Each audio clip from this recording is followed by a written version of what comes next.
ఉసిరికాయ నిల్వ పచ్చడి ఎలా చేసుకోవాలో చూసేద్దామా.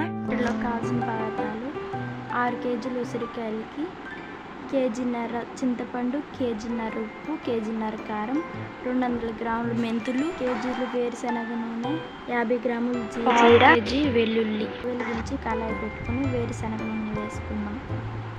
ఈ విధంగా ఫ్రై చేసుకోవాలి. ఇప్పుడు వేడి నీళ్ళలో చింతపండు నానబెట్టుకుందాం. ఉసిరికాయలోకి తెరమూత కూడా వేసుకుంటాం కదండి.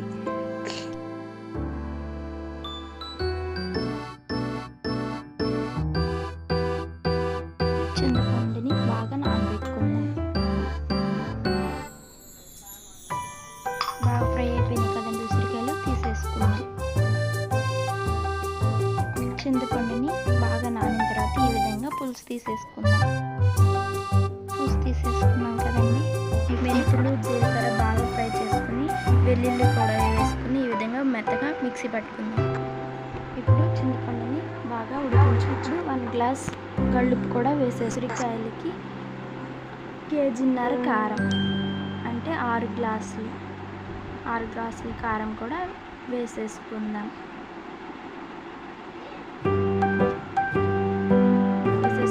కదండి.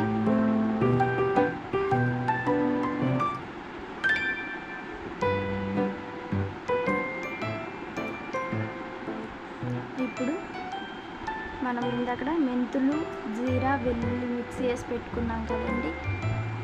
ఆ మసాలాను కూడా కూడా కేజీన్నర వేసుకున్నాం. ఇందాక చింతపండు పులుసులో 1 గ్లాస్ వేసుకున్నాం కదండి. ఇప్పుడు 4 గ్లాసుల ఉప్పు కూడా వేసేసుకున్నాం. చింతపండులో గ్లాస్ వేసాం కదండి. ఉసిరికాయలు కూడా 1 గ్లాస్ వేసుకున్నాం. మొత్తం 6 గ్లాసులు అంటే కేజీన్నర ఉప్పు వేసేసుకుని ఈ విధంగా కలిపేసుకున్నాం.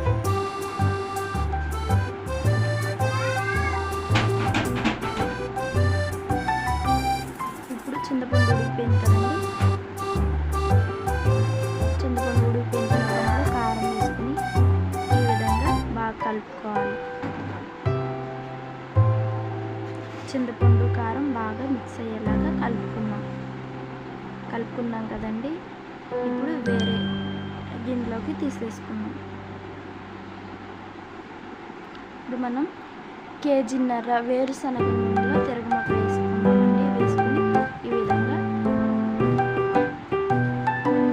కదండి. కారం, చింతపండు దానిలో ఈ తిరగమాత కూడా వేసేసుకుని ఈ విధంగా కలిపేసుకుందాం. చూస్తుంటేనే నోరు ఊరిపోతుంది కదండి. సూపర్ టేస్ట్ అండి. ఒకసారి మీరు కూడా ట్రై చేసేయండి. ఇప్పుడు మనం ఫ్రై చేసుకున్న ఉసిరికాయలను కూడా ఈ విధంగా వేసేసుకుందాం.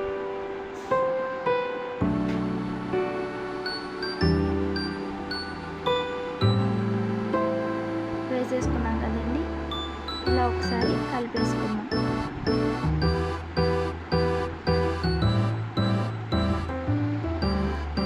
ఉసిరికాయలకి పట్టేలాగా బాగా కలిపేసుకుందాం.